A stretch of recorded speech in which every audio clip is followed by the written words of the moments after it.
How's it going, Knicks fans? Welcome back to another episode of Fireside Knicks. I'm your host, Dylan Becker, and I'm joined by my brother and co-host, Justin Becker. And today we are going to grade the offseason. Now, I know the offseason technically is not over yet, but training camp starts in about a week, and then the preseason follows right after. So the offseason's basically all but wrapped up, and I don't expect the Knicks personally to make another big move this offseason. I think it's safe to say, I think you and I will both agree that the roster they have right now is probably the one they're going to trot out on opening night. So we're going to give our thoughts on this offseason, how it went, what things they think they should have done, what they could have done.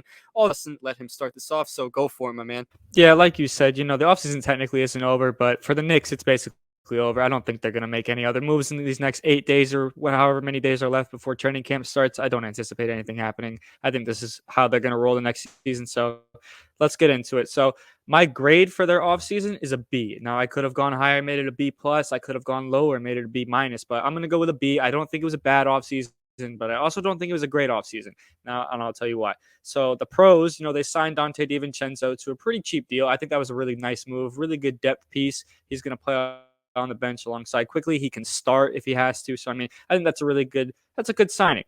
They traded Obi Toppin before that signing, and you basically swapped out Obi for DiVincenzo, which is a skill upgrade. You get better doing that. It's just the fact. I know a lot of Knicks fans think Obi Toppin's going to become a star. I don't see that happening. I think that was a whiff of a pick, if you ask me. Obviously, we couldn't have foreseen Randall becoming a two-time All-NBA talent or whatever when we drafted Obi Toppin, but that's what happened, and it was a whiff of a pick. Unfortunate, but that's where we are. So Obi for DiVincenzo for Obi, I should say. That's an upgrade. That's good. Another pro is that they re-signed Josh Hart. His impact was felt immediately when he was traded last season. We traded a first-round pick for him. So, it had to pay off, and it did. The Knicks were really good with Josh Hart. They went like 17-8, I think, with him in the regular season. His impact was felt in the playoffs. That was perfect. It was more of a matter of when they were going to re-sign him rather than if. I think it was pretty clear that he was coming back, and he did.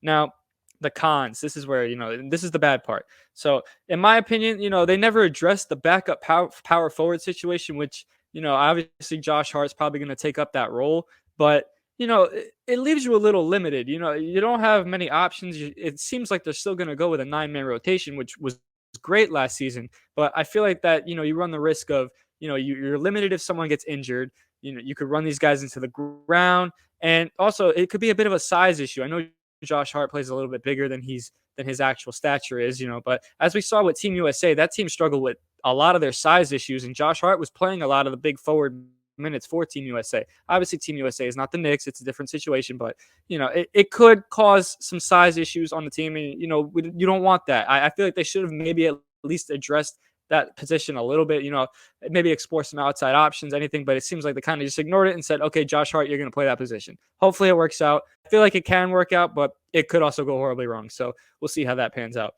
And the overall lack of inactivity, there really wasn't nothing outside of re-signing Hart and bringing in DiVincenzo. There really was nothing. So, it could be a good thing and it can also be a bad thing. It's a good thing because they're not rushing and making a trade that can really cripple the team or anything like that, but it can also be a bad thing because standing pat, they improved, but the improvements were marginal at best, as we all know. DiVincenzo is not a needle mover, if you will, So it can be a good thing. It can be a bad thing. They're going to get a full season of Josh Hart. So who knows what the impact will be like this time around if it was as good as it was in the short sample size we saw last season. So that's kind of a wait and see thing. But for right now, I'm going to say it's a con because they didn't really do anything. Another thing is, this is the second year in a row now that they just didn't use a first round pick. Kind of goes back to the lack of inactivity thing. They're kind of stockpiling picks and just kind of doing a wait and see game for when a superstar becomes available or something like that, which is a good and bad thing. Like I said, it's a good thing because now you're equipped to make a move for a star, but it's a bad thing because you're kind of banking on, okay, we're equipped to make this move for a star, but it's not a guarantee that you're going to get a star. So good and bad thing. Again, more of a wait and see thing, but for now, I'm going to say it's a bad thing. And my last bad thing is Evan Fournier still has not been traded. He's still on the team. He was booted out of the rotation last season, barely played at all, really. He should have been gone a long time ago, and he's still on the team. So, yeah, that's a con in my opinion. Obviously, that's a bad thing. Evan Fournier is still on the team. He's a detriment to the team at this point. His contract is kind of just eating up space. So, yeah, but overall, I don't think it was a bad offseason. I know I just listed off a whole bunch of bad things, but I'm kind of nitpicking a little bit, I'll admit. But overall, it wasn't a bad season. They didn't get worse. They did get a little bit better, even though it's marginal. And they kept the core together. So it's not a bad offseason by any means, but it's not a great one. So, yeah, I expect the Knicks to still be a top team next year. So I don't think that they got a whole lot worse and they're going to go from the fourth seed last year or the fifth seed, whatever they were the fifth seed last year. I don't think they'll go from like the fifth seed to like the eighth or 19th. No, they'll still be a playoff team. I expect them to be in the running for one of the top teams in the East. So yeah, not a bad offseason, not a great offseason. I'm going to go with a B. I think that's fair. Right. So, first off, I want to say I agree with pretty much everything you said, but I want to attest to your lack of activity part right there. I actually think it was kind of a good thing they didn't do much this offseason in terms of that. Now, would I have loved for them to make a big move for like a superstar that was going to move the needle? Yeah, of course. I think every single one of us would, have said that. But I don't really think the right star was available this offseason. The best stars that were available was like James Harden, Karl Anthony Towns, Paul George at one point. As much as like, those guys would help the team, I also don't think those guys make the Knicks a title contender. I think they have their targets pretty clear, which are guys like Joel Embiid, Giannis Antetokounmpo, Donovan Mitchell even now. I think their targets are pretty clear and they're kind of, shooting for the stars a little bit, and I kind of like that. This team is young. They have their core tied together for a few more years. It's not like a lot of these guys are going to be off the team after this season, though. They're still going to be around. I think they're in good position to continue to compete. I think if there was a season to kind of stand pat, this was the best opportunity to do it right here, kind of see what you get. And I also think that, the guys like Jalen Brunson, Julius Randle, I think they're only going to continue to get better. Now Julius Randle is a bit of a question mark. I wonder if he'll be able to replicate what he just did last season. But Jalen Brunson, I fully expect to continue to grow, and I fully expect him to, even make a running for an all NBA team. So I think that alone, your team is a whole lot better. Plus, you added DiVincenzo. You didn't lose anything. You didn't like lose a piece that was significant to your team. So I think, right there, I feel like the lack of activity, while yes, on the surface it doesn't sound great, I think it wasn't a bad idea. They didn't do much this offseason because you don't want to make trades for the sake of making trades. Now, to get on with my grade, I gave their offseason a little bit of a higher grade. I gave them a B plus instead of a B. And the reason I think that is I do think there are more positives than negatives in terms of just I think overall the team is better this year than what it was last year. Last year I know they made the second round, and did very well. I think they're going to be better this season. I really do because not only, like I mentioned, the main core is intact, so the chemistry is going to still be there. You added DiVincenzo, who not only is a good player alone, but he has chemistry with the team's best players such as Jalen Brunson and Josh Hart. So I think that alone right there is a plus right there. Something I will say, I do wish that they would have traded Obi Toppin mid-season at the deadline rather than wait until the offseason. Yes, I know his value was not very high, but I feel like maybe, just maybe, they could have found a way to get a first-round pick in exchange for him if they did it during the season. But because they waited until the offseason and Toppin played less and less as the season went on, his value went down and he was only worth second-round picks, which, it's unfortunate, but at the end of the day, I'm not going to sit here and act like Obi Toppin was going to be worth a whole lot more if we did trade him midseason. I just think maybe they could have, had a little bit more leverage, maybe. But it is what it is. That now the Fournier thing, I would fully agree with you on that. I don't know why Evan Fournier is still on this team. I'm just being fully honest. Like I understand it's probably difficult for the Knicks to trade him right now because his value has tanked completely after like barely playing last season. But it doesn't feel like they're really trying hard enough to trade him. It doesn't really feel like they're aggressively pursuing other options for him. And honestly, if you keep him on this team at the start of the season, it could create an unnecessary distraction. And I don't think the Knicks really need that right now, considering the rise to stardom that this team is onwards right now. I really don't think you need that kind of distraction from a guy who's not playing. I really don't think you need that. Fournier has been very vocal several times this offseason that he wants out of New York, that he feels like he, was kind of disrespected a little bit by Tom Thibodeau, kind of feels like he needs a better situation and knows he can still play. So I really think they need to do something about that ASAP. And another, downside to this offseason I want to mention, they still haven't reached an extension with Emmanuel Quickly. Now, I know they technically still have another month to do that. I believe the deadline is October 24th or the 23rd. So I know they still got some time to work an extension out. But we saw how quick they were able to get an extension with Josh Hart, right? We saw they were able to get that done like pretty much as soon as it was possible for him to sign one. And for Emmanuel Quickly, on the other hand, talks kind of stalled a little bit. Now, I know it's a different situation. Josh Hart, it was pretty clear they were going to bring him back. It seemed like both sides were on the same page before the offseason even began, right? Quickly, on the other hand, he's a little more demanding. He wants 9 figures. He wants a large contract. I even saw things that said he wanted a contract similar to Jalen Brunson, which I understand. I feel like he knows his value. He knows his worth, which is a good thing for him. But for the Knicks, I understand why they're being a little patient. I'm not going to sit here and act like, oh, they need to hand quickly a contract right now.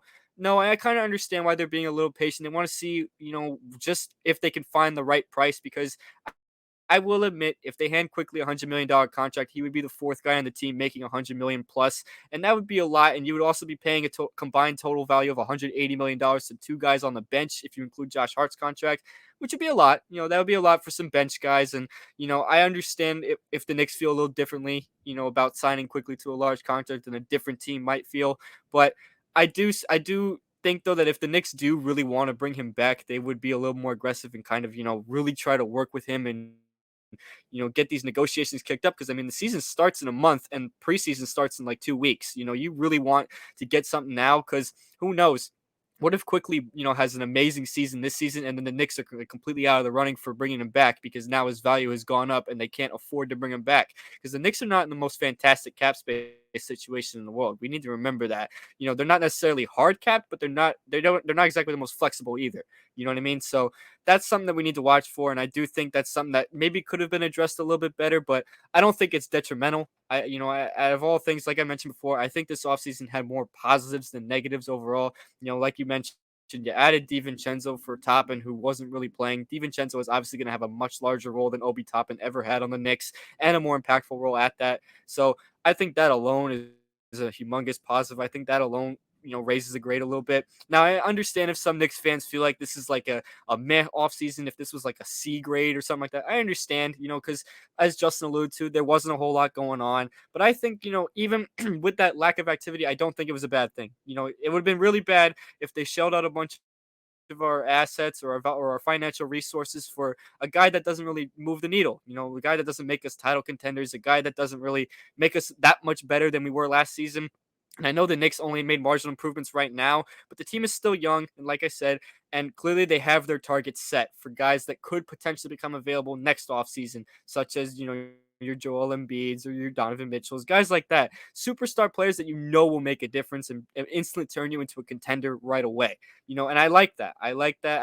I hope, fingers crossed that they will be aggressive next offseason and go for those guys if they do end up becoming available next offseason. But that's more of a wait and see approach. But I do think right now, for the sake of this video, I don't think it was a bad thing that they didn't do much. I don't think James Harden or Karl-Anthony Towns was going to make us that much better of a team. I really don't. If anything, I feel like it was going to cost us a lot more, and I feel like the cost was going to outweigh the benefit. So that's kind of just my thoughts on it. I know I rambled a bit, but overall on the offseason, I give it a B plus. Maybe some view that a little bit too high, but I think this was a positive offseason. Yes, I know not much happened, but I think they did the right thing by being a little more conservative this time around because they have a good team. They have a good enough team right now to compete. Honestly, they have a good enough team right now to compete for an Eastern Conference Finals. So I don't really think you had to do too much right now. I feel like next offseason is the time where maybe changes need to be made if they fall short this season or whatever plays out. That's more of a wait and see approach. Obviously, we're not in the season right now, so that'll be discussions had towards the end of next season. But I'm just gonna pass it off to Justin, let his thoughts out on what I just said. So go for it. Yeah, maybe we should dock some points for their offseason because they did nothing, so it made it harder for us to make content about them. No, but to bounce off of some of the things you said, the Toppin thing where they traded for a couple second round picks is what I believe they ended up trading him for. If they would have traded him in the midseason, maybe they could have gotten more. And it's unfortunate because Toppin was a former lottery pick. The guy was taken, I believe, seventh or eighth overall when we drafted him, and he ended up turning into like a couple second round picks, which is kind of underwhelming. I understand that, but his value was tanked. I don't really know what more the Knicks could have done in that situation. His value was gone. Basically, he was hardly playing, and when he was playing, he was hardly effective. I know his starter stats are kind of inflated. He's averaging like 20 points a game as a starter in his career, but people need to realize he only starts at the end of the season when the games don't really matter. So he's getting a lot more shot attempts and stuff like that. I know he played well. I'm not like saying, oh, he sucks. No, but you kind of have to look in the context of things. Yeah, his stats look great as a starter, but he's not all that good, man. That's just the fact of the matter. I'm going to sound like a hater, but that's just how it is. And with the Quickly thing, I actually don't think it's a bad thing that they didn't reach an extension with him right now because, Quickly's been known to be kind of inconsistent a little bit. He started the season off really bad last season. Obviously, he finished on a great high note. He ended up becoming the runner-up for the Sixth Man of the Year award. He a great season overall. But you kind of want to see him do that again before you hand him $100 million. You know what I mean? So I actually don't think it's really a horrible thing that they haven't reached an extension with him yet, considering how much he wants. If he wanted less than nine figures, okay, maybe they should have gotten that taken care of. But considering how much he wants, I don't think it's a horrible thing they haven't reached an extension yet. Prove it again. Prove that you're actually worth that. You know what I mean? So I don't think that's horrible. And yeah, my final thoughts are basically the same as yours. I don't think it was really a bad offseason. You're a little bit higher on the offseason than I was. I think it was kind of a so-so offseason. I don't think it was bad. I don't think it was good. It's just kind of somewhere in between. They really need to get that Fournier situation taken care of because, like you said, you don't want a distraction from a guy who isn't playing, so that's just kind of unnecessary. So they really need to get that taken care of. I understand it's hard to move a contract like that when his value's gone. So, but they need to get that taken care of. And all in all, not a bad offseason, not a good one. It's kind of just an average offseason. Hopefully next season they're more aggressive. And yeah, I'm going to pass the mic off to you and let you spew your final thoughts. Right. So, I just want to add first off, I'm not sitting here saying that this is a great offseason. I know I'm, having a bit more of a positive outlook than you are on this, but do I think this is a great offseason? No. I don't think this was a fantastic offseason. A fantastic offseason would have been if they signed DiVincenzo and traded for like Joel Embiid or Giannis or whatever it may be. Then it would have been a fantastic offseason. They added DiVincenzo, brought back Josh Hart. That's been about it. That's a good offseason. That's not a great offseason though, which, and I think a B plus is justifiable. I think, I do overall still feel like there were more positives and negatives on the offseason because the team is better. It's not like the team got worse. The team is definitely better now. I think the team is going to be better this upcoming season than they were last season. Yes, I'm setting the bar a little high, but, I have all the reason to, I believe. The team's going to have so much chemistry because the core is still intact. You added a guy who's played with, their best players in college. So, there's really no reason to believe the team is going to be worse. Right now, I know some Knicks fans are going to go, "Oh, we should have traded Randall. We should have traded Randall and not Toppin."